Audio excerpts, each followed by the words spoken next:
Nag-file na sa iyang Certificate of Candidacy ang pagka-pangulo si kanhi Senador Bongbong Marcos. Samtang mga barangay official sa Davao City, nagpa-opaw agig panawagan kay Mayor Sara Duterte nga mudagan pagka-pangulo.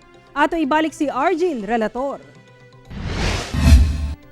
Nanumpa na isip miyembro sa Partido Federal ng Pilipinas si former Senator Bongbong Marcos at tubangan kay National President ug South Cotabato Governor Reynaldo Tamayo Jr. ato sa gipahigayon sab nga 3rd anniversary celebration sa maong partido ug inauguration sa BBM headquarters sa Mandaluyong City.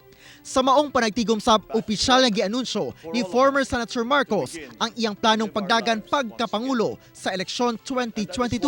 I am today announcing my intention to run for the presidency of the Philippines in the upcoming May 2022 elections.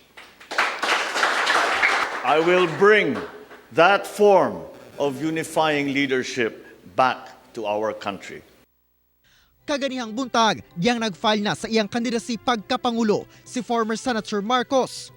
Samtang, bisan pa man nga nag-file na og COC pagkamayor si Mayor Sara Duterte, nagpahigayon gyapon si ABC President Kapitan Edgar Ibuyan Sr. ug mga taga-suporta sa mayor ug usa ka Unity Calvo file sarahhilomen-velasco. Diin daghang mga barangay kapitan ug kagawad sa Davao City ang dungan nga nagpa-upaw Martes sa hapon aron awhagon si Mayor Sara nga mudagan pagkapangulo.